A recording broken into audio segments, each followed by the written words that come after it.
Today's webinar. Today with us is Brian Jones, the Systems Librarian at the Nashville Public Library, and he'll be talking with us today about Privacy Quest.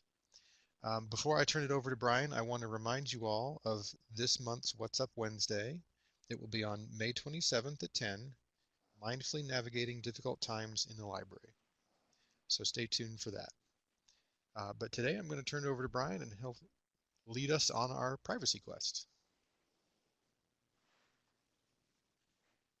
Hello, everybody. Hey, George, do I need to reshare my screen? Yeah, let's go ahead and do that because it looks like it. Okay. Yep, here it comes.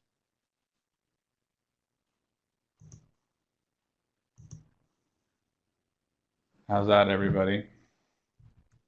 Yep, looks good. Excellent. So I'm Brian. I'm with the Nashville Public Library and the Library Freedom Project. So at the Library Freedom Project, we try to provide librarians with the skills necessary to turn their ideals into action, especially with regards to privacy and your digital rights online. Before we really get started today, I just want to say that this is a very chaotic time with many unknowns. But I am so proud to be a librarian right now, and I am so proud of all of you and librarians across the country, their response to the pandemic. Whether you've thought of some really interesting creative programming to do that's outside of your box, or whether you've been forced to work when maybe you don't want to work, and all this solidarity that we've demonstrated to support each other in this time, it really reminds me about why I wanted to be a librarian in the first place. So I just wanted to say that.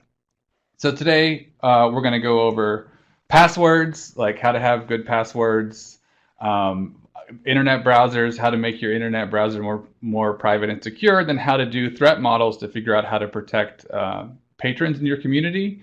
But more importantly, we're going to have fun. We're going to write stories. Originally, this presentation was part of a gaming themed convention, a narrative gaming themed convention. So that's really a big part of that. We're going to write some stories and roll some dice. Some of the stories are about ourselves, some of the stories about our patrons, some of the stories are about the communities we serve. And I'm going to tell my own story about some people that inspire me and hopefully maybe inspire you too. Um, and now that we're all forced online, a lot of this is more important than ever because everything we do is on the internet. So learning how to stay secure and private is very important. There are some maybe some trigger warnings. So it talks about privacy usually means there's talks about domestic abuse and also police power or the abuse thereof, and state power or the resistance thereof. So post pandemic, there's going to be a political power grab. There's going to be an economic power grab. And we have to be vigilant that the measures proposed to hypothetically provide safety to our communities during and after the COVID-19 pandemic are not weaponized against our communities. So you might notice that there's a lot of lowercase i's throughout the presentation. That's you. You're a person. You count. Um, and your voice should be heard and it matters in your community. And with that, we're going to jump right in. And I'm going to say, I think George gave the Ironsworn character sheet out beforehand. Even if you don't have it, that's okay. What you really need is just some paper, something to write with, or maybe if you're going to type on a computer screen, that's really helpful.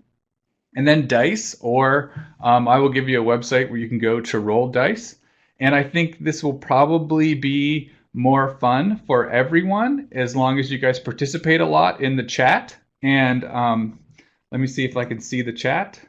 Maybe I can't. Maybe I can't see the chat, but George will help me. Okay, in the chat. There's not too many of us here today, so I think that'll work out pretty good. But we're going to jump right in. Okay. So on the next slide, there are 6 words, and what I want you to do is take a moment to write a 1-sentence piece of microfiction with those 6 words.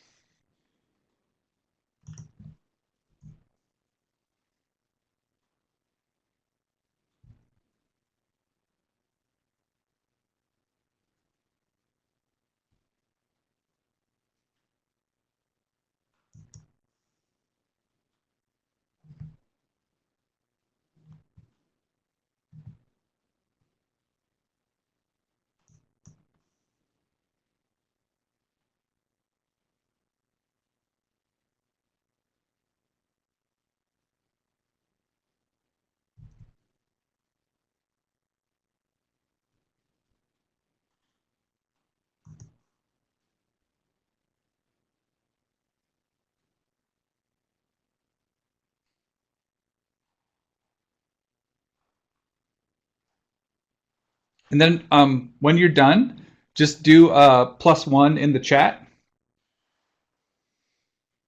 And George, whenever we started, I did lose my ability to see the chat. So you'll have to let me know when most of the folks have +1. Is that okay? Yep, I can do that. Okay.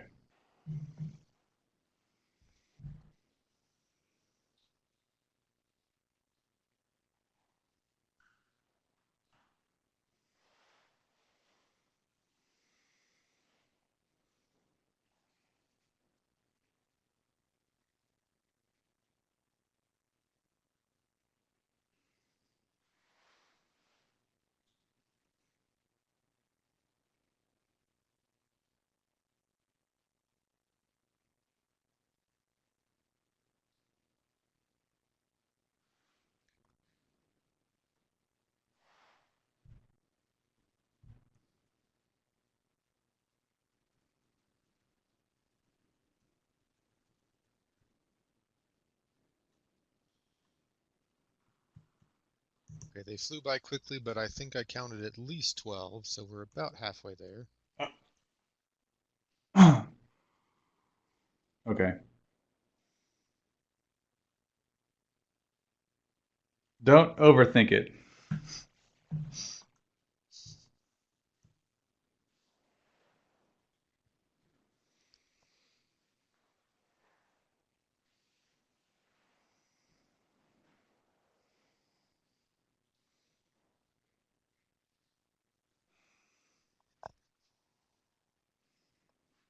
Yeah, we're like 16, 17 now. Okay, so I'm just gonna call it. So now we'll get to what we wrote this story for a little later on today. But now what I want you to do is just take a second to memorize your story, just a few moments.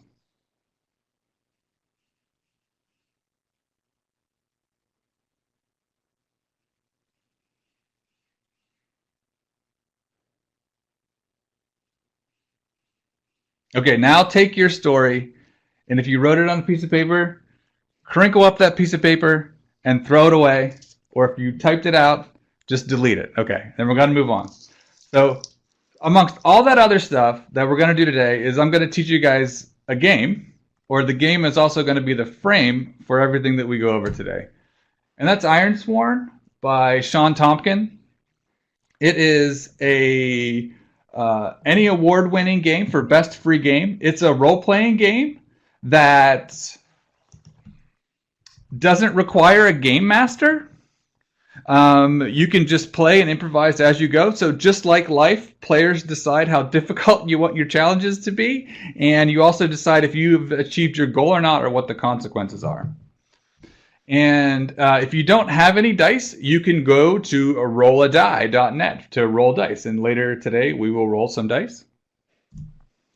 If you have the character sheet, you notice that there are these things called vows, and the vows are on project tracks. So these are just the challenges that you will face out in the game that kind of run the game. So it might be like kill the dragon, or become a wizard, or convince the circle of elders at your library that Tor is in fact safe. Right? So that's what those look like. And then you notice below the vows, there are these challenge ranks: troublesome, dangerous, formidable, extreme, and epic. And that determines how fast you complete the vow. So if it's troublesome every step along the way, you're going to fill in 3 boxes at once. But if it's epic, you're only going to make one little tick in the box. So this epic challenge really is going to take a longer amount of time. And then a really cool thing about the game is whenever you decide what you want or you think, whenever you decide you think you've achieved your goal, you make a progress roll, and you just roll 2 10-sided dice, and as long as you are equal or lesser than the number you are on your progress score, then you've achieved your goal. If one is lower and one is higher, then you've partially achieved your goal, and then you decide that what that means for your story, what that means for your game. Or if they're both higher, that means you really screwed up, and then something really bad happened, then you have to figure out what that means in your game. So my vow for me today is to facilitate a great workshop. And so as you probably can tell, my presentation style is super casual. And I kind of wanted this to be a conversation, but I can't see the chat. But if some of you could just write what your goals are in the chat real fast. And George, if you could just read one or two of them to me, that would be really helpful. I can do that.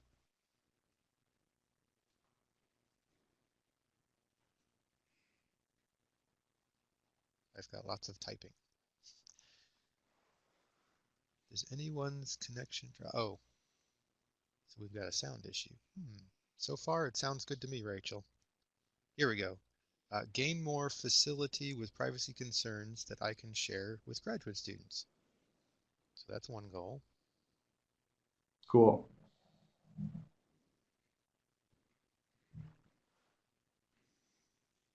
And when will it be shared? Deli, I'll try to get the recording out as quickly as possible. Usually you'll get an email within a week or so.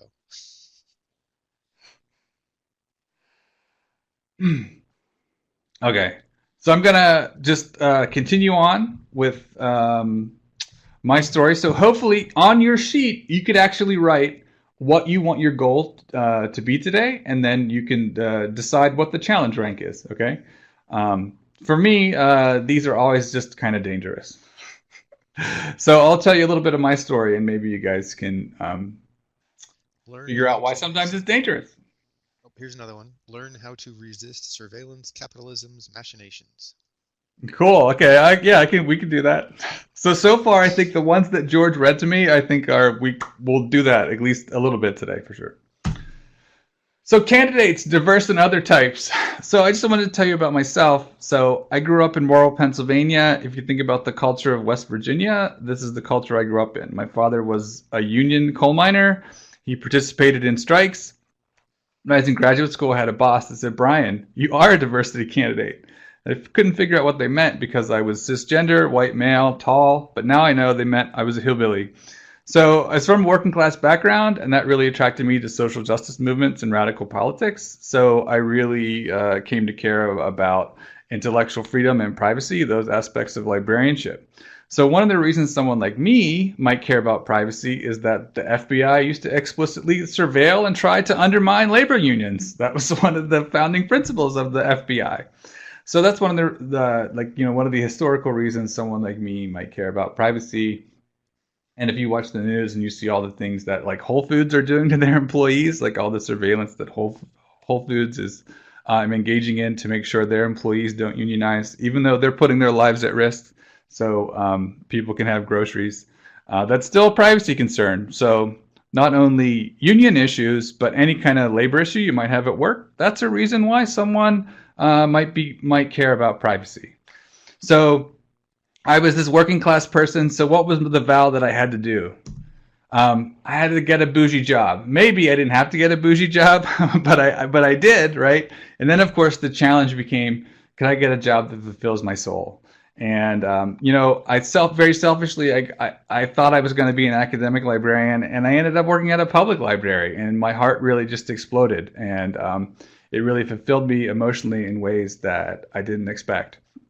And then of course, before I became a tech services person or a technologist, I was a book person. I think that's important to what we're talking about today, because I want these technical issues to be low barrier and easy for everyone.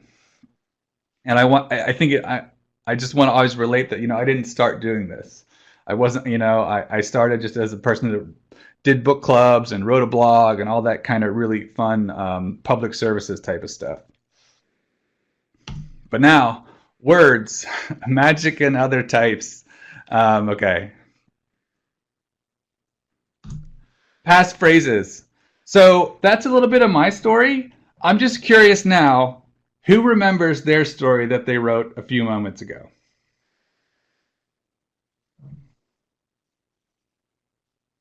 Just put it in the chat, yes or no. First three are all, yep, several yeses. No, yes, no. So we have more yeses than nos, but maybe-ish. Okay, okay. So for those of you who said yes, that's a good example of how you memorize a really long passphrase. Those of you that said no, don't worry. We'll have solutions in a few moments. But that's how you memorize a really long passphrase. And when you think about passwords, you really need to think about passphrases because what makes them strong is their length. What makes them non-hackable by computers is how long they are and how random they are. So how do you develop really long random passphrases like we just did with that story that we wrote? And this webinar is going to be recorded and shared, and this presentation will be public on the internet. So don't use that passphrase. But we use a system called Diceware. And what we do with Diceware is that we roll dice which correspond to a word list, this randomized word list, and you roll the dice and then you look up the number and you do that 6 times, and then you have this really long, totally random list of words that can be your passphrase. And we can actually do this live today. Now, if we were in person, I have these really big foam dice and we would get to do that. But so today, we're going to have to do it digitally. So, George, you're going to have to help me out here on this, okay? Because I can't see the chat. So I need one person to be a designated roller. And if you want to be the dice roller, that means you have to have access to 5 dice, or you can access rolladie.net. So if you can do that, just shout it in the chat. Yes, And Mandy, they are D6s. and George, if you could pick one person, Sure. some reliable, game-friendly librarian,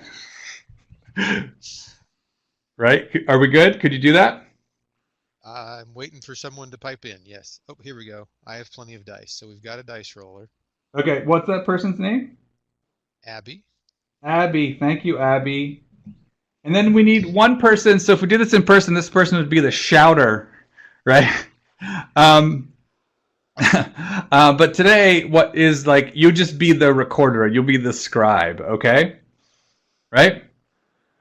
So could someone volunteer to be the scribe? And what the scribe will do is when we roll up a word, and if I went over that concept really fast, you'll understand it when we do it. If when we roll up a word, I just need you to write it down or type it up and then be able to share all the words in the chat when we're all done. So can someone volunteer to be the scribe? Okay,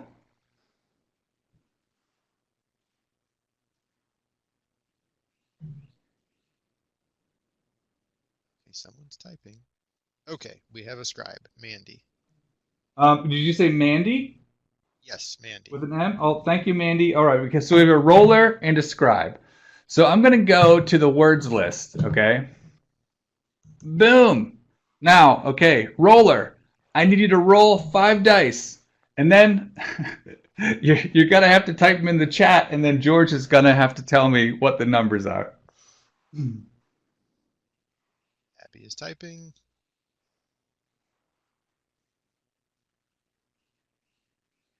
45455. All right. Promenade. So, Mandy the scribe, can you write down promenade? This is actually kind of fun doing it.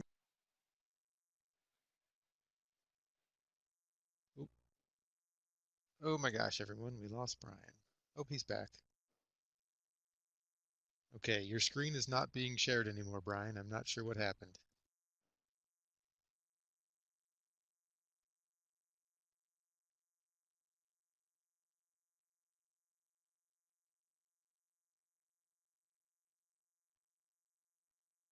Can you hear me, Brian? Oh, he's out again.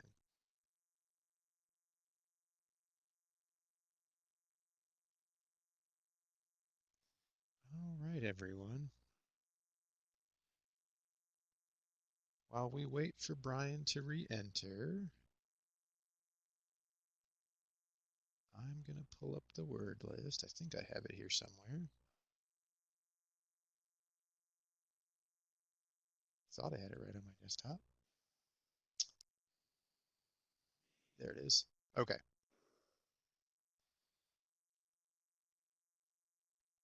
So I won't be able to share it on screen quite as cool as Brian, but let's go ahead and roll a second number.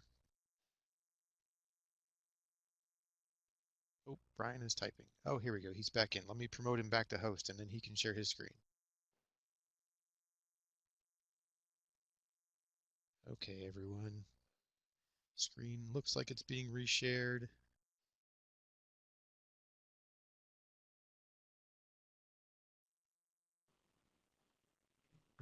Can you guys hear me all right? Yeah, go ahead and roll a second number, Abby, while Brian's getting his screen back up.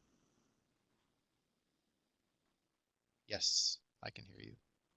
And Abby is rolling a second number. And I'm getting yes. Okay, here's the second number, and I did get a couple of people say they could hear Great. me. Hey, can you guys hear me? So the second number is... Awesome. Cool. Awesome. I'm back. I love technology. All computers are broken. Yes. But hey, you guys get the concept. I'm not going to mess around with my Windows because it breaks the screen share. And then I have to leave and come back, and that's not fun, right? So, Abby, you rolled the second number. So the scribe, can you, do you want the second? Yeah, look up the... Oh, you don't have the diceware list. So we might have to skip this part. So you just want to do what we did. Well, I think I 6 times, and then you're going to get 6 words, and then those are your 6 words. Do you guys understand that concept? Is that cool?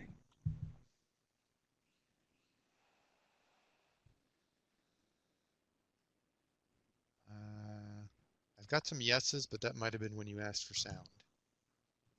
Okay, now we're getting more people. Yes, got it.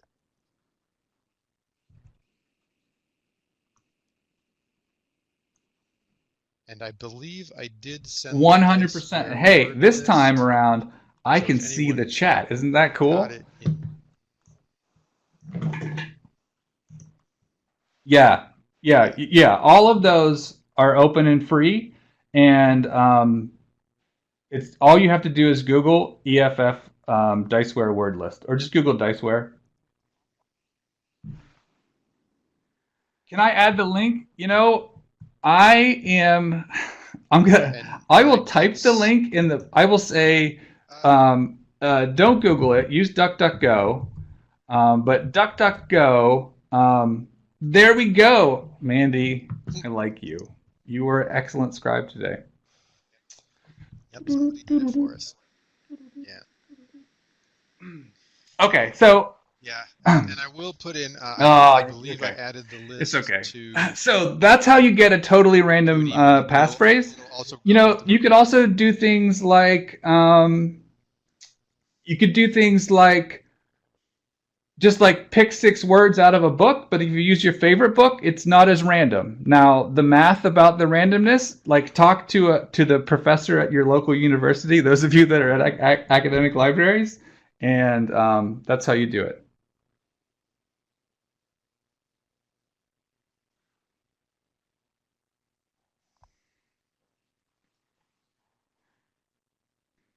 Secure. Okay, so this is, maybe it's better if I don't see the chat because then I'm distracted. And now we are behind. We have to hurry up. So but yeah, DuckDuckGo is a search engine that respects your privacy. But okay, so that is Diceware, and that's how you get really long passphrase. Okay. Now, if you really want to be secure about your passwords, they need to be long, they need to be random, and more importantly, you have to have a different password for every service. You cannot share a password. So how do you do that? You use a password manager, okay? So what password manager should you use? Well, I use KEEPASSXC. So it's free, it's open source, it's totally cross-platform. And what's great about KEEPASSXC is it has a lot of features, but it's also super user-friendly. Now, the thing that makes it arguably more secure, but some folks don't like it, or puts more responsibility on the user, is that you have to keep track of your own database, like as a file.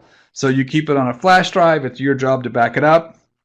You could keep it on one of your computers if you want, but I mean, that's problematic. Now, you might think, but all your passwords are in one spot, but it's totally encrypted. So you have one really long passphrase that you memorize, you know, like that we've done together through Diceware, and then you use that to get into your password manager. So my password manager that I recommend, KEEPASSXC. Now, there are many other password managers. I almost said crosswords. You guys are librarians. Some of you are in the crosswords, I'm sure. So LastPass is one. So LastPass is probably the most popular online password manager. So it probably has the biggest enterprise share, the biggest share of the market in the enterprise space. So the thing is with LastPass is that you're keeping your passwords in the cloud, which means someone else's computer. But the fact that they're always online, that's very convenient for a lot of people, and they like that. Now, if you wanted an alternative, you could use Lockwise, which is Firefox's built-in password manager. So this is just built into Firefox if you use Firefox on a browser. But also, there's an app. So you could use it for Android or iOS, and it's a password manager you can keep on your phone. So the three that I just mentioned, those are just three types really fast. There's literally, like 100 password managers. But the three that I said there, I recommend KEEPASSXC.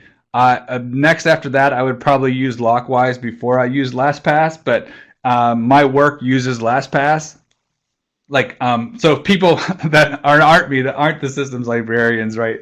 They don't want to use KEEPASSXC. But we all use LastPass for that reason. So that's just three different examples of different password managers. And then, of course, I always get this question, is this okay? Yeah, you know what? A notebook is totally okay as long as you keep it in a secure place. And it also depends on your threat model. And your threat model is what are you trying to protect and how bad are the consequences if you can't protect it. And we will talk about that later. But say, for instance, if you work for the library and you manage a bunch of library resources, a bunch of sensitive, patron personal information, if you shouldn't keep the notebook on your desk with the passwords in it. But also, if you write your passwords down, then there's really no excuse for you not to have them really, really, really long and make them hard to hack.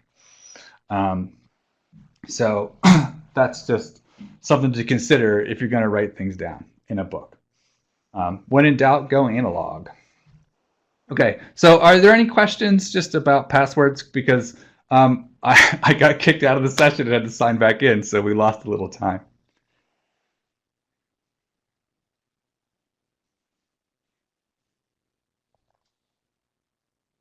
No typing yet. So.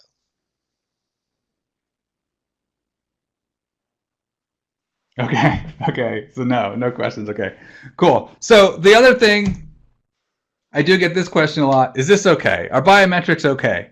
So from a privacy point of view, really the answer is nope. The biometrics really are not that great. So they're really a surveillance feature, not a privacy feature. They are a way to track people. Now, sometimes there's a Venn diagram with privacy and security and they overlap, but with biometrics, that's purely on the security side and not the privacy side of that Venn diagram. And also, they can be easily copied, or at least some of them can be easily copied. So, for instance, your fingerprints or your face, those are everywhere. People could steal those. Or think about ones that are not easily copied, like your iris. But what if the database that had your iris print in it was hacked and was copied? Now, this is a threat model that probably doesn't affect most of us, but how would you ever reset that? Because you can't change your iris. So biometrics are just not a really good way to go. So much so that over 60 human rights and religious groups have called for a federal moratorium on facial recognition software. Why? What's going to happen? Well, this could probably be used to abuse people's rights. And so what's an example of this? Well, so it's been revealed that there's a company called Clearview AI that makes facial recognition software by stealing pictures from the internet that are against the policies of the social networks that they take the pictures from. And they have sold this to police, and then it's been revealed too that Clearview AI was actually funded and developed by white supremacists, the people that helped organize the Charlottesville rally. So, so facial recognition, a bad deal. Biometrics, not a privacy feature, a surveillance feature. Now, it's funny with things like Apple has these features, and Apple kind of does it right on their phones because they keep the data only on the phone. It's not in the cloud, but it kind of makes people used to using biometrics. So it's kind of a slippery slope. Okay, so that was really heavy and kind of serious, but here's just a cute cat meme. My name is bad password, right? You got to make sure your password is random, so don't name them after your pets, right? So if you post on Instagram, hey, this is Fluffy's birthday today, don't make your password Fluffy's birthday, right? For Instagram, it's not good. And then the other thing that you kind of want to do whenever you can is two-factor authentication. I think that you guys probably know what this means. That means you type a password and then it requires another piece of information. So you're probably used to doing this where you get sent a text message, but text messages are actually really easily intercepted and hacked, or you can always get a spoof text message. So there are better ways to do it. So one is with a software token. Don't be afraid of the idea of software token. What it is it's just an app, and instead of getting a text to you, you just use the app to generate a number, and you put the number in. And the one that I always recommend is free OTP. It's just totally free, totally cross-platform. Google makes one, Microsoft makes one. If you want to know the difference, go in and look at the permissions on the Microsoft one in the App Store compared to free OTP, and then you'd see the difference and why the privacy teacher recommends free OTP. And then the other hardware token, this is great. This makes you feel like a wizard. So with the hardware token, you have to plug this in and press a button as your second piece of two-factor authentication. If you use an app like free OTP, or if you use a hardware token, your accounts are virtually unhackable. Really, the only way that you could get hacked is like you're kidnapped. Someone makes you type your password, and then they have your YubiKey, and they make you put it in the computer and press the button on the YubiKey. This is, I think some of you have mentioned this in the chat, but I think this is way beyond the threat model for most us kind, gentle library folks. But like, say for instance, if you were kidnapped and biometrics was the way that you did your passwords, then if you're kidnapped, they have your fingerprint. But if you have this two-factor authentication, it's not just your body that is required to gain access to whatever resource. Now, that's for folks with a super, super high threat model, not most librarians, but that's the truth of it. And someone asks, what happens if your hardware token is lost or stolen? So when you first set up your YubiKey, you will be given codes, like backup codes, right? And then it's on you to keep track of those backup codes. So you want to lock them in a safe place, know where they are, maybe make a few copies. But obviously, those codes are very valuable and useful. So, but that's your responsibility to make sure you keep track of those codes in case you lose your key. So that's how that works. So one of the things that I've mentioned so far is I have said this is free software, this is open source. So I kind of just wanted to talk about software, free, and other types. So this is FLOSS. You guys know what FLOSS means? Someone type it in the chat real quick. I'm about 6 minutes behind on my presentation, so I'm gonna probably not wait for folks to type. But FLOSS means free and libre open source software. So that means you can see the code, you can make changes, but the changes you make need to be licensed in the same way, so they also can be shared. So people often say if something's free, that means you're the product, but free software in this case means free as in freedom. So run, edit, contribute, and share. These are things that you're free to do. So why this matters to libraries or the privacy conversation today is that, for one, you can actually see what the software is doing and what the technology is doing. If someone offers a more privacy conscious tool than whatever is commercially available, it's almost always open source, right? Because if it's open source, you can see what it's doing. And a really good example of this to illustrate this is Zoom. So with Zoom, Zoom became the most popular platform for video conferencing, and then it was revealed they lied about their encryption. And then the first thing they did, of course, was they required passwords for every meeting. And this is also why I start these workshops with passwords. So that's why free software, open source software is very important to this conversation. And also, just in regards to libraries, if you have an open access repository at your library, you care about open access journals, or you think that DRM makes life hard for your patrons when they're checking out ebooks, the copyleft licenses that make things free to share, these are literally the same ideas but applied to science texts and humanities texts and works of art as opposed to just computer code. So this is also not only a privacy safety valve, but also a way out from copyright regimes for libraries, and I think actually give libraries a future in a world that's mitigated by digital technology. So all of that, okay. I had a vow in my career. I told you I was a book librarian, but then I had a vow to learn Linux. It actually wasn't that hard, and now I'm a systems librarian. But what I want you guys to do now is on your character sheets, if you could please, just write down some vow about what we talked about today. Like make my passwords better, try out one of the tools I talked about, or if some folks were, sounds like some of you guys are ahead of the curve. If you have like more ambitious goals about how to tighten up your personal security or the security of your library, I just want you to write it on your sheet. And then if some of you could be so kind, drop a few in the chat.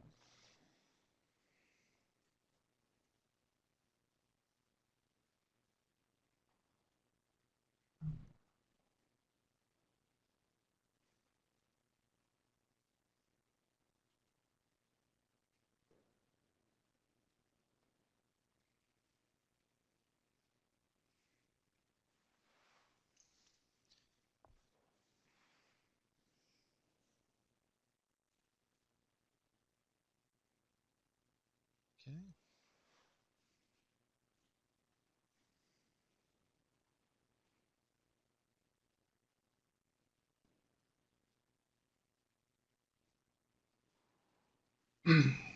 I like all this. So Leanne says, I want to try a password manager. David says, update your passwords, set up 2FA. Yeah, and a lot of things like updating your passwords, most password managers, you can do things like set a reminder to do that on the regular. There's a lot of things that password managers will do. Um, they'll just do that for you. Once you start using a password manager, you will never go back.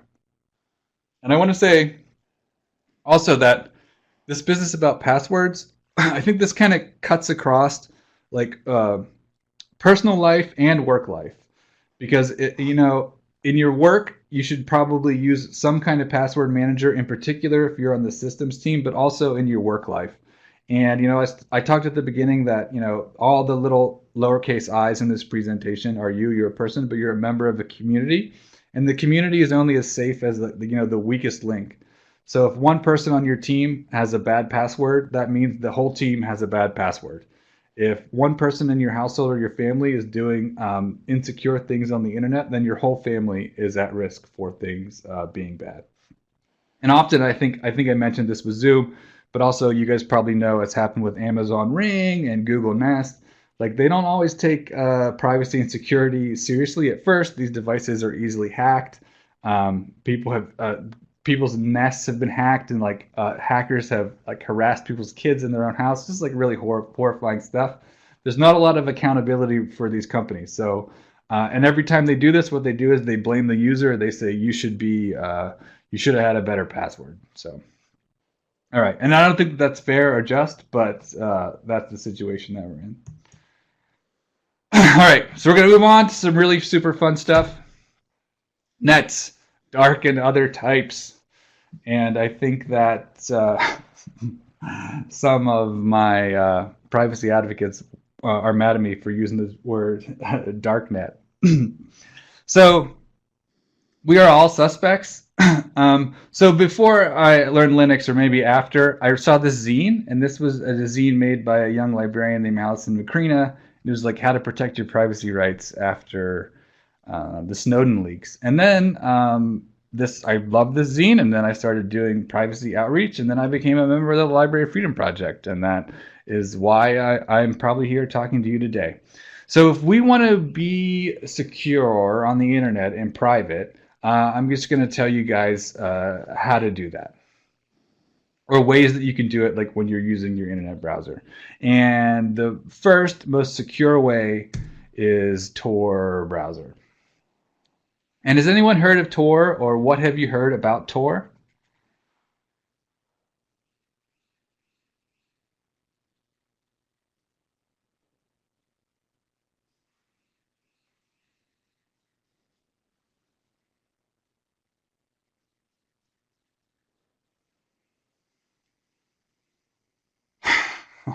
I love this. Never heard of it. Never heard of it. IT said to stay out of it. Okay, so if you guys haven't heard of Tor, then this is great.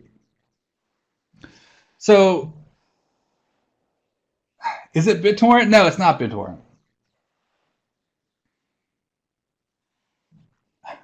So, I love that you guys are participating, but I have to stop looking at the chat. I'm getting so distracted. Okay, so Tor um, is connects you to the Tor network, and the Tor network is a series of relays that are run by volunteers that anonymize each step of the way, anonymize your internet traffic each step of the way. So when you use the internet with Tor browser, you are as anonymous as you could be when you browse the internet, and it's awesome. And it's created by the Tor project. They are a nonprofit, and all the relays are run by volunteers. Excuse me. And the best way to be anonymous on the internet is to just use the Tor browser. If you haven't heard of Tor before, I recommend trying it out. The one thing I would say is you don't want to do any add-ons. It is made by the folks at the Tor project to be as anonymous as possible. Now, when I say anonymous as possible, what do I mean? Well, websites can tell that you are using Tor. Also, if you, so for instance, use Tor to go on Amazon and then you sign into your Amazon, Amazon knows that you're using Amazon. But things like commercial tracking, or if you're concerned about government spying, Tor keeps you anonymous. It's great. So why did IT tell you to stay off of it? Well, sometimes law enforcement don't like it when people are anonymous on the internet. So there is resistance to Tor browser. So why was this section called dark and other nets? When people say the word dark net or dark web, what they mean is websites that you can only access via Tor. So those websites have the URLs, they end with a .onion, right? And basically, to access those, you have to have the URL and go there. So an example of one particular site that has an onion site is the New York Times. And I think if I could switch windows better without it crashing the Adobe Connect software, I would show you what the New York Times looks like inside Tor, the Tor onion site, and it just looks like the regular New York Times. Now, so that's pretty much what, when people say the dark web, that's what they mean. If you want to do bad things and you wanted to be as anonymous as possible, you might create a site like this. But if you are just using the Tor browser, you're not going to find any of this stuff. It's not going to attack you. It's not bad. And also, when people do bad things, they generate all kinds of other evidence that will get them caught doing bad things. That's Tor. Usually people, like privacy advocates, don't want to call it the dark web. It's usually bad because it has all these negative connotations, but I think that folks have a human right to be anonymous on the internet if they want. I mean, that's a library value. So I recommend trying Tor. So, and now if you have some policies at your library that's like your IT department is going to freak, don't get yourself in trouble. But otherwise, just download and try Tor. Is there any questions about Tor? Because sometimes Tor can be a very hot topic.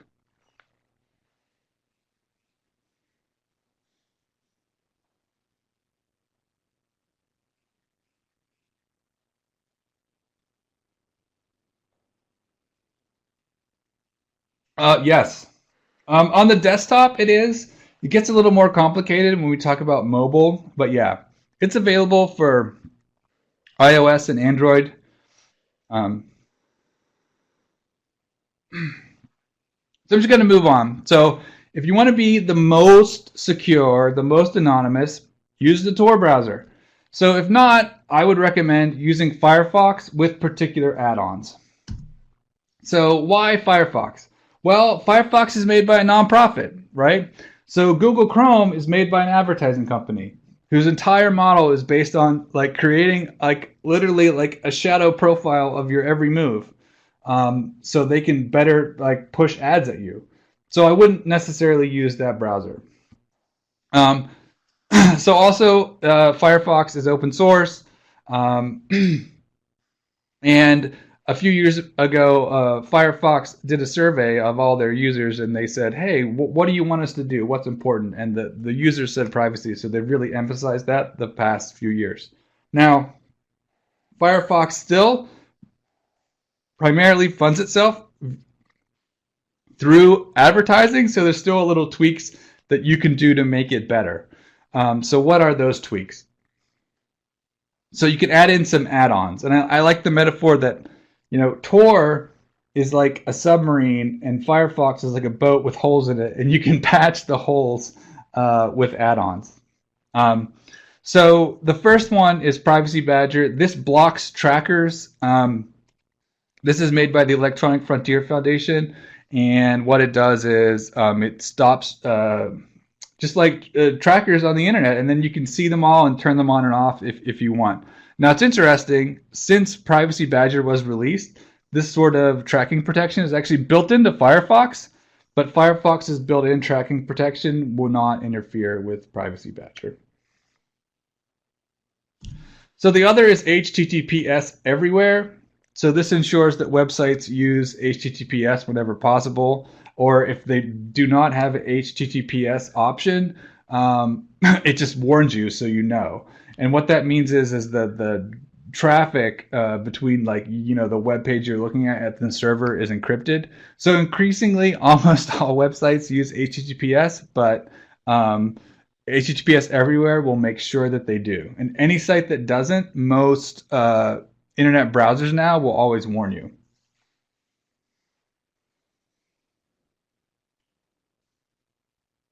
Someone was typing. I was just pausing in case there was a question.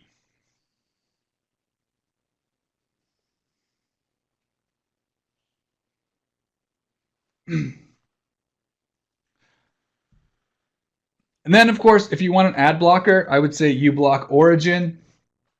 So this is the lightest, leanest, meanest ad blocker. So other ad blocking companies like Ghostery or AdBlock Plus, they actually sell your information to marketing companies.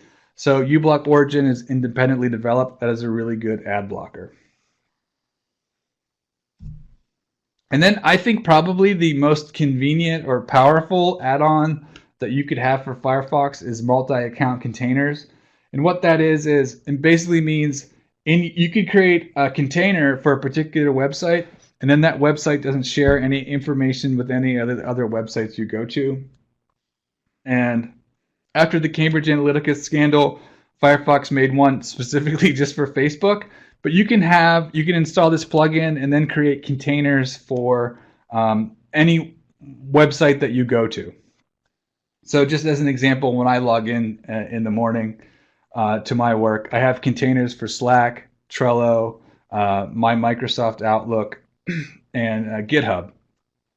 So those sites are always in those containers, and then they're not sharing any information with each other. So I went through that really fast. I was just wondering if there's any questions about any of those add-ons or how you get to add-ons in your browser.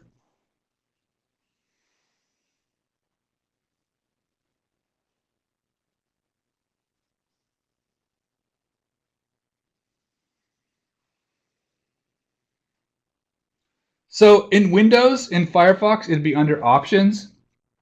That'll just be in your settings. I think if you're in a Chrome-based browser, it's called Extensions. Um, and I always just use Firefox as an example, but most of these are available for Chrome and Chrome-based browsers as well. Microsoft, not so much. Microsoft, because of their willingness to share information with the NSA, and also just their service, their economic model relies on sucking up all your information. Like Windows 10 was probably the least privacy respecting operating system right out of the box. It's just like some of these developers just don't make these plugins for Microsoft Edge or Internet Explorer. And I know too that just like many of you, I'm in a situation, even though I am a systems librarian, like a lot of the IT settings for my library are made by the city library network. So you might be forced to use a less secure or less private browser. And we're all in this together. So in Windows, it's under Options in Firefox. In if you're on Linux, I think it's under like Edit and then Preferences, or you can hit Control Shift A. That's advanced training, maybe, yeah. And then you get to the store, or you can just DuckDuckGo, Firefox extensions, Firefox add-ons, and search for these. Um, so I'm going to tell you about one more. This is Brave. So this is actually a browser started by the gentleman who created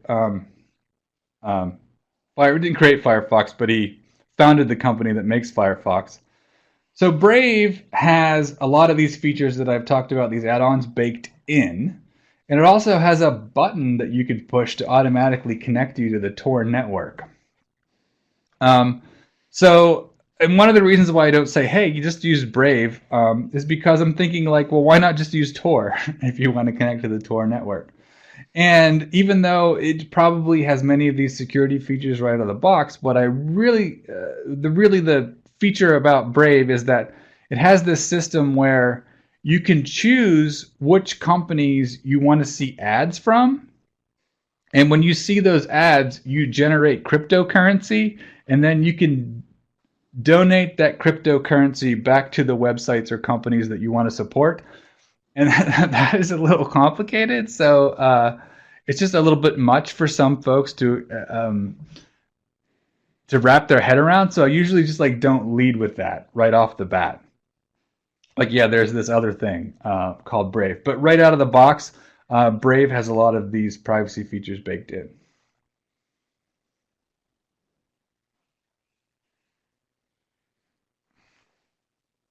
I think I don't know if like the donation is anonymous. I think who benefits.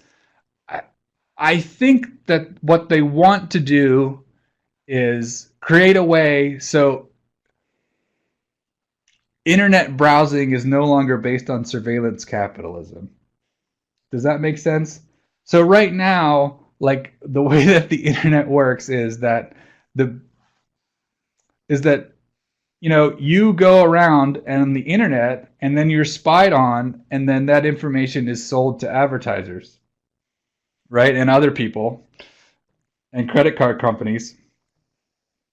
So the idea is there a way to get around that? So I think with Brave, they were very ambitious, and the idea was, well, basically you would choose which sites you wanted to see ads from, and then you would support sites those directly. It was like a different way to monetize the internet. And I got to tell you, one of the things that I like about Brave is a lot of advertising companies hate it. I mean, to the point where they're like, no, this should be illegal. I mean, like Brave is an interesting concept. If you want to check it out, definitely. It's not bad. So just three options, for browsers. The most secure, But you'll notice too, if you use the most secure Tor browser, but you'll notice that it'll go slower because you're bouncing around these different relays all over the world. So it's a little, it'll be slower.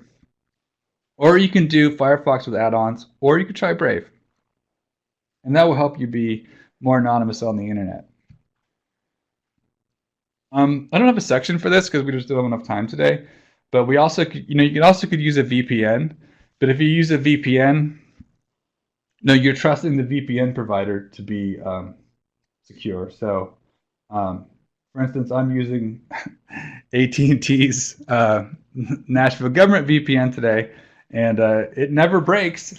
I never lose my internet connection, but I don't think it's very private. Just for instance, so people always want to know about mobile. So Tor for Android is Tor browser for Android. For iOS, it's called Onion browser, and because of ideological conflicts with the Tor project and the Apple Corporation, the Tor project doesn't officially make a version of Tor, but the Onion browser is one that is made by Mike Tygus, who was a Tor developer in the past. So if you want Onion browser on iOS, this is the one you want. You want to make sure it's the one developed by Mike Tygus. And if you search for Tor browser in the App Store, you'll see 100 fakes. But this is the one you want. You want to look for this logo. So let's write another goal. So one of the goals that I wanted to do, and some people have done this, but I haven't been able to do it yet, is install a Tor relay at my library. And that means, like have my library be one of these nodes that encrypted internet traffic comes over, or at least my library's bandwidth, which I'm very blessed that I work at a library that has a lot of bandwidth. But I haven't been able to convince my IT department to do this to do this yet. So this goal has been formidable for me, and I'm still working on it. But if you guys have goals about anything I talked about today, or something you want to achieve at your job that relates to technology, or maybe something that doesn't relate to technology. Because for me, my goal is to have a Tor relay at my library because I'm a systems librarian. But if you guys want to take a moment and think about maybe some of your goals after what I talked about today with internet browsers, or just some goals for your job in the future, take a moment and make a vow and then share them in the chat before we move on to the next section.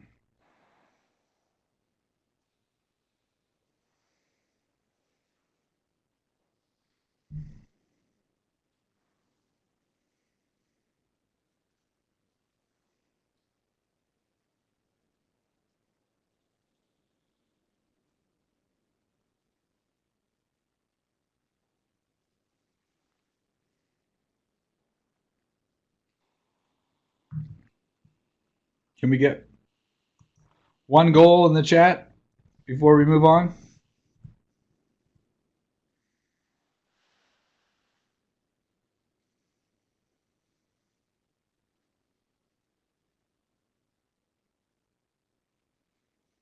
All right, I was going to say going once, going twice. Check out Tor. All right, that's a good goal. All right. So this last part, I want to talk about threat models, and hopefully I can get you guys to write some in the chat during this section in particular. So threat models is the way that you figure out what you want to protect and what you're willing to do to protect it. So there are 5 aspects to a threat model, and what I'm going to do is for each aspect, I'm going to make a threat model for myself, but I also want all of you to think about each aspect and write down your own answers. So you don't have to put them in the chat, but just write them down or think about your own answers to these questions, or the 5 aspects that make up a threat model. So number 1, what do you want to protect? So I'm going to choose a low stakes one for myself. So I don't want Google to know my geolocation, if it's possible, right? I don't want to be tracked by Google. Who do you want to protect it from? Well, that's pretty obvious. I don't want to protect it from Google, right? How likely is it that you will need to protect it? So for me, that's an unknown. Um, I mean, it's no big deal if I get ads that I don't want to see. Arguably, it's a quality of life issue. Now, it might be a bigger deal in the future if there's this corporation that constantly surveils me all the time. I once heard uh, Ben Wisner, Edward Snowden's attorney, say that as long as the federal government and Silicon Valley companies are fighting, it's consumers that benefit. But what if there's a time in the future whenever those Silicon Valley companies and the federal government are not fighting with each other, like they're not contentious? So I think that would mean a very serious civil rights crisis. So the consequences.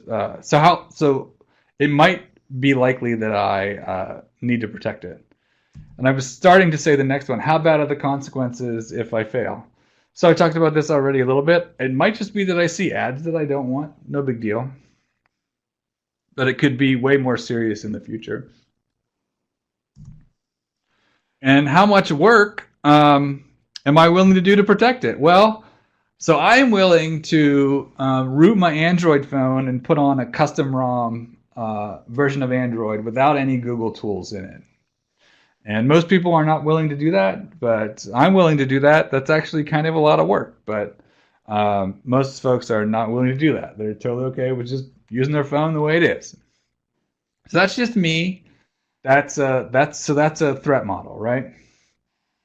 And so what I want to do in the next section is I want you guys um, to create Ironsworn vows to how to protect the privacy of a sample patron. And we're going to go through a few examples of sample patrons, okay? So for each patron, I want you to think about the 5 aspects of the threat model, and then write a vow about how you might protect someone's privacy, and then give it a challenge rank and put it in the chat. Okay? So, patron number 1.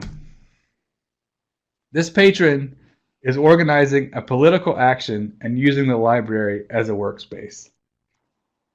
So if you're going to write an Ironsworn vow for this patron, what would it be, and what challenge rank would you give it? Troublesome, dangerous, formidable, extreme, or epic?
So Sheila, why do you say that it's formidable?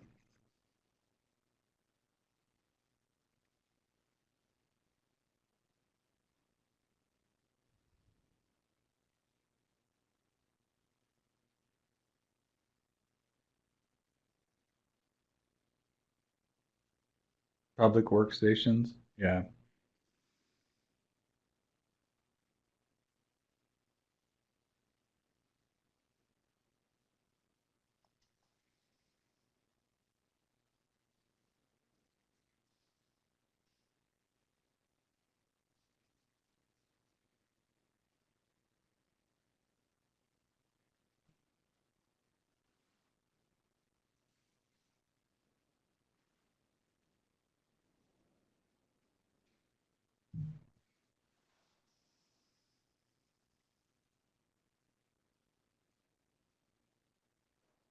Oh, so Clayton points out that if you have a meeting space, they have to be open for everyone, so protecting privacy might be hard.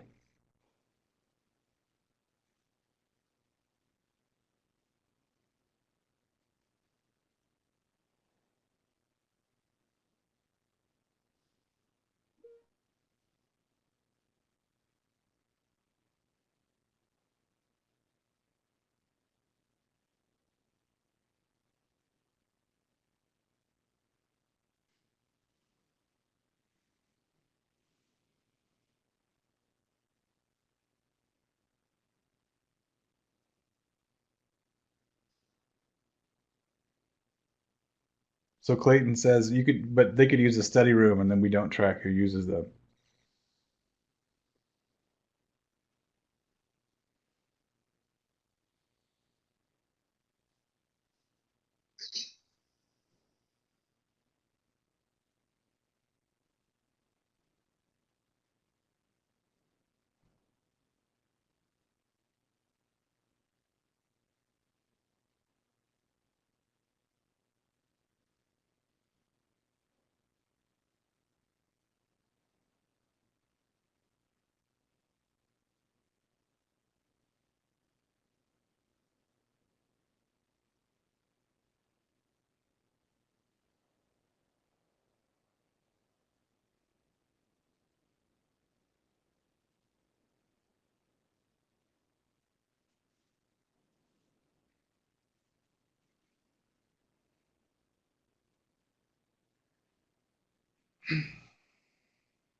All right, so some of the rooms are private, but they have cameras. That's a whole other subject.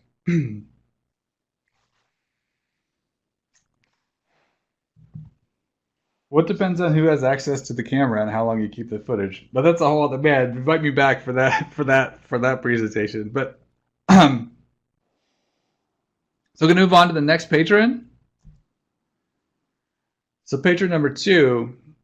This patron is a victim of domestic abuse. They're using the library for alternative lines of communication and research. So what is a vow that you would make, and what is the challenge rank that you would give the vow? Drop it in the chat.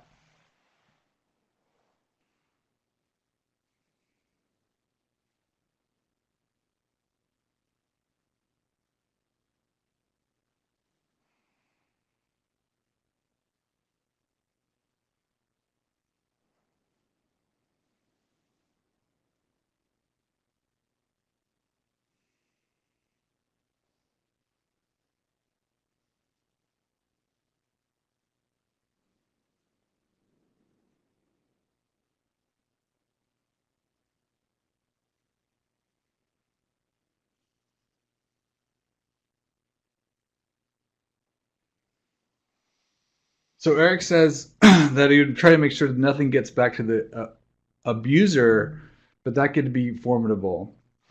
So could I ask why it's formidable? Could you just I just I just want to try to talk a little bit about some of the challenges of that.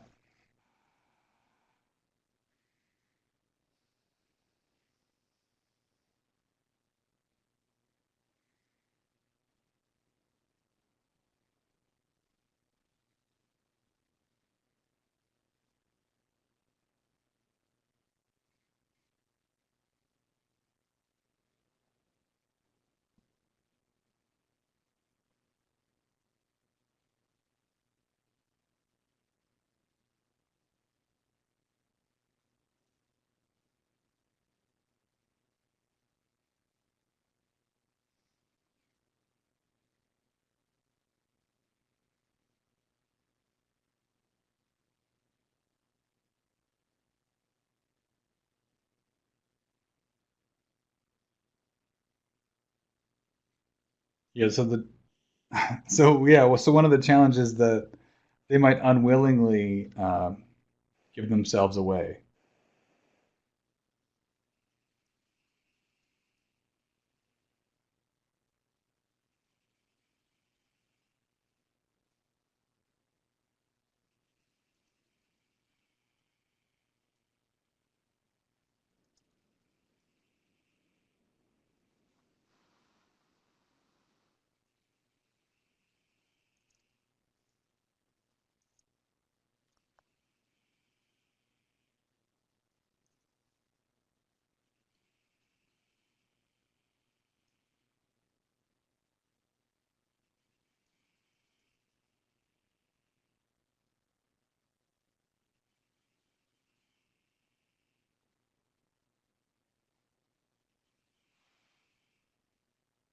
Yeah, and someone writes that staff could inadvertently let details slip. Um,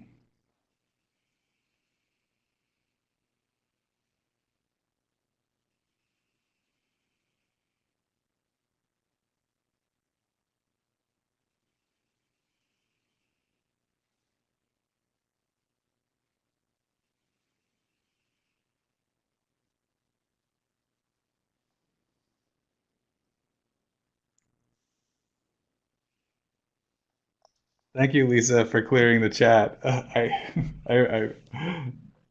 know I've asked everyone to type a lot today.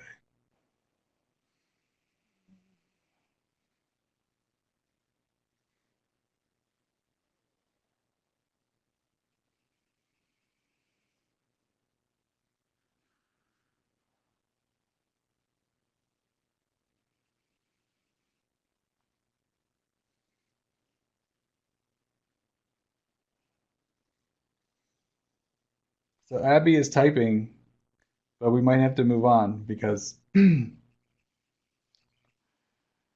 still a little bit to cover before we wrap up today. I guess with for this patron number 2,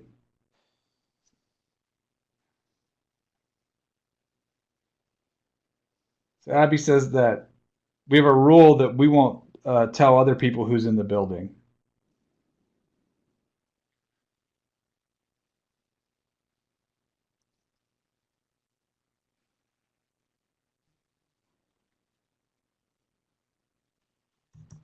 I guess the most important aspect of these threat models for patrons is the last one. How bad are the consequences if you fail? So in this case, the consequences are pretty serious. So we're going to move on to patron number 3. This patron works on campus and is trying to form a union. They're using the library to do research.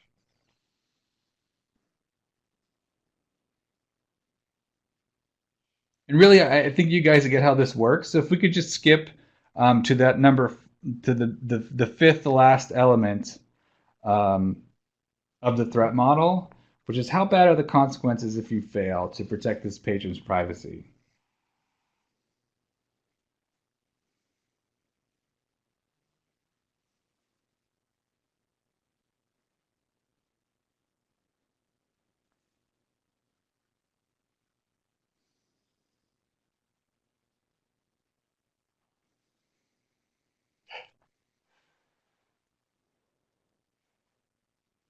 So Barry writes very assertively, they get fired.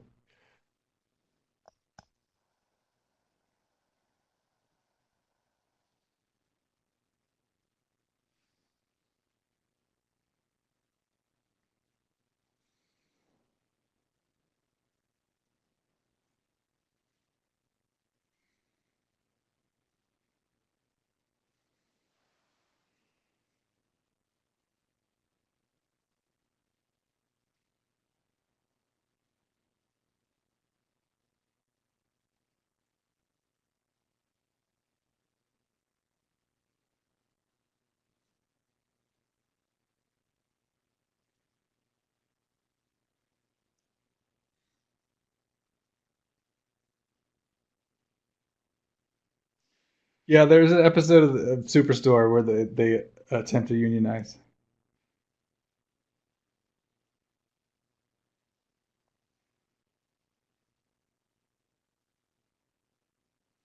Yeah, so maybe you wouldn't get fired, but their efforts could be interfered with.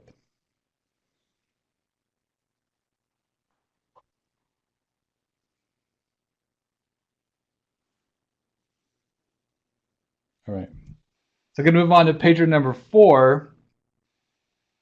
This patron is using the library to improve their English skills and hunt for jobs.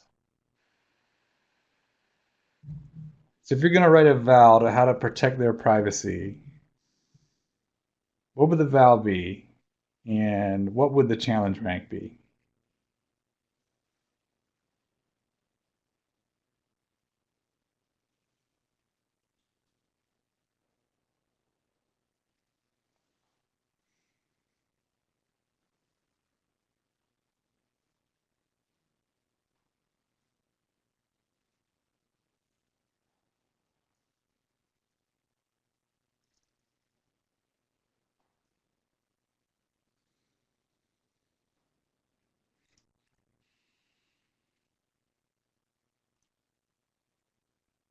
So, how bad could the consequences be if we fail?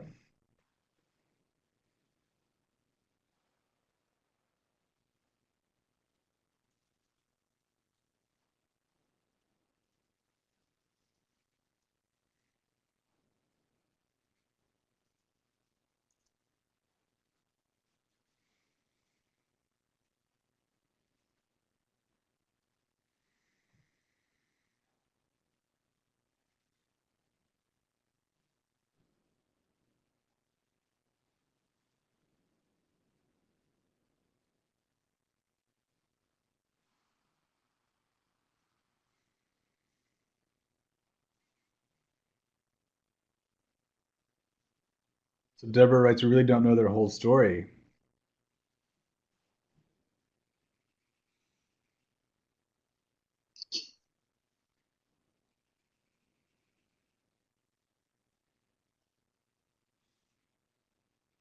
I would say yes. That this prompt is intentionally ambiguous, right?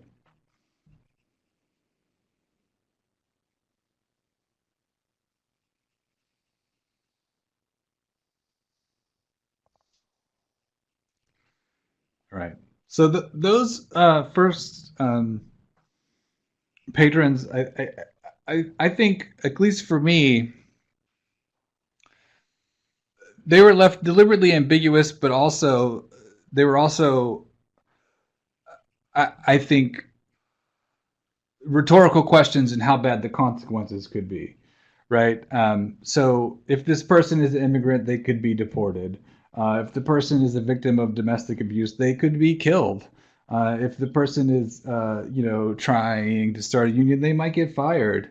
Um, Depending on what the political action is it political activity that you agree or disagree with? Like, what's the degree of intellectual freedom at your library or in your community? But this last one, I think, is a little more subtle, and it might be the hardest one. So I kind of saved it for last, and it's kind of geared towards academic libraries. But I'm curious what you guys have to say. This patron is a first generation college student who just had a meeting with their dean after being flagged by student retention software. They've come to the library because they're angry and confused and didn't know where else to go.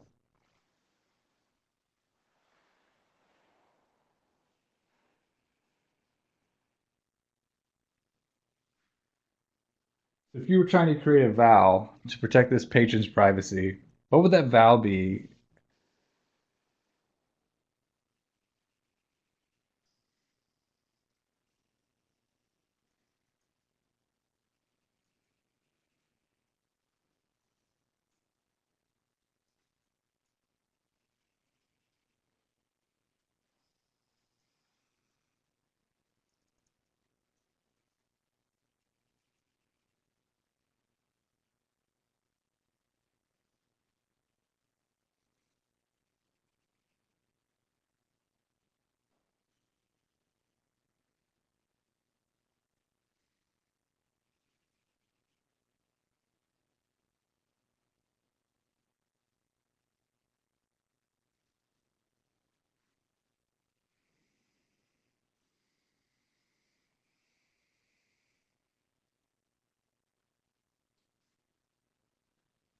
There's a lot of folks are writing that you try to help the student understand the systems that are in place and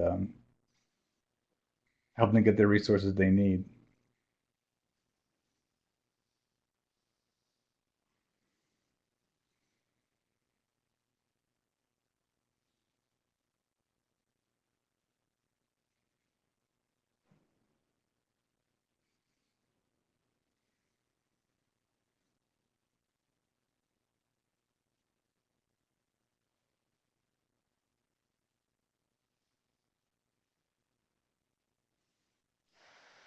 Mandy points out there's not so much about retention, but the financial and educational security needs.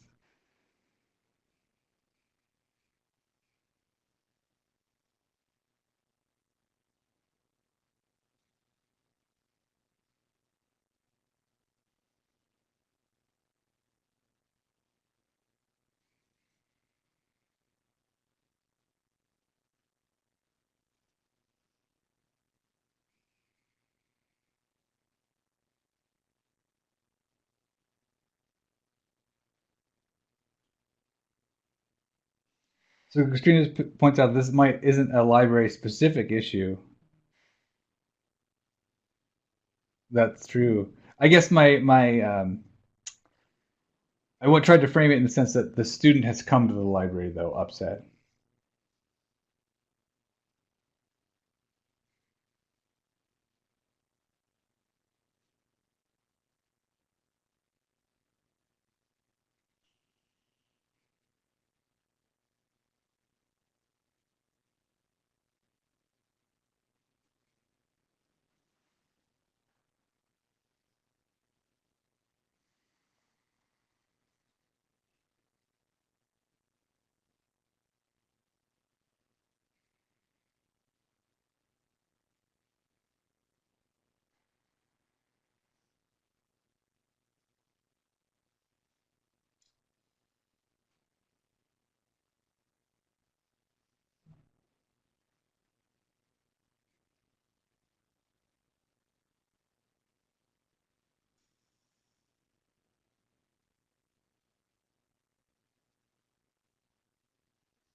So Mandy points out that it could be an opportunity to try to make sure that other students have a better experience if they get flagged by that kind of software.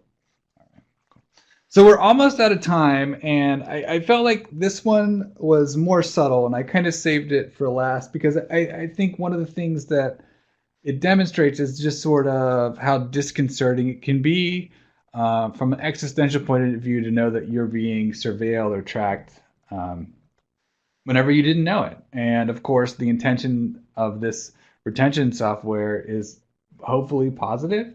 But if you didn't know that it was happening to you, you might be creeped out, and that's a little subtle. Where I think some of the other patrons that um, we talked about today, they had more clear-cut answers. Like this is how bad the consequences for be. This is how bad the consequences could be if we fail to protect their privacy. And I just think just to bring it all home a little bit as we close up today, like for me, I was a first generation college student. If this kind of thing happened to me when I was in school, it's the kind of thing that would really chafe me. And like maybe I would quit. I'd be like, you know what? I'm out of here. I don't like this. So this just is an example of how like these systems can backfire. Um, so my last vow, charm the crowd, despite the fact that I plan B them a little. I don't know how much I plan B you guys today. Um, but if you guys have any other questions, you can hit me up at librarianbrian@riseup.net. That's also my name on social media, Board Game Geek. Libraryfreedom.org if you want anyone else to come and do privacy education about any topic at your library. And Ironsworn RPG. Ironsworn RPG is super scalable. It can be used for kids or like more experienced role playing gamers. So, some things that I kind of want you to leave with today is get serious about passwords in your work. Do diceware with your colleagues and your patrons as a fun way to learn or create long passphrases. Experiment with Tor. Don't be afraid of Tor. And then also these patron threat models. I want you to go and think of the patrons that use your library and run this exercise with your colleagues for the patrons or types of patrons that you know use your library and see what you come up with. Um, this was an online thing, but sometimes we do this where we break off into groups, and you would run through the threat model for a particular type of patron. And this is going to be recorded, so you can go back. And then also, I don't know if I can share this, but this presentation will be on the internet, and you guys can just go and look at the presentation again to see all the 5 steps or the 5 aspects to the threat model. And that's it. If you guys have any questions, I think we only have 3 minutes left.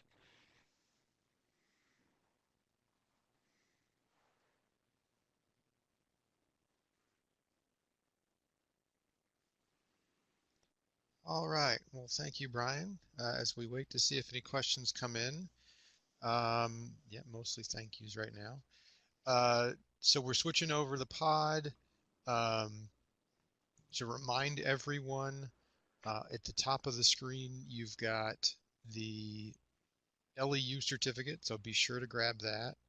And we've also got the character sheet and the Diceware words list that we talked about today. So go ahead and download all those.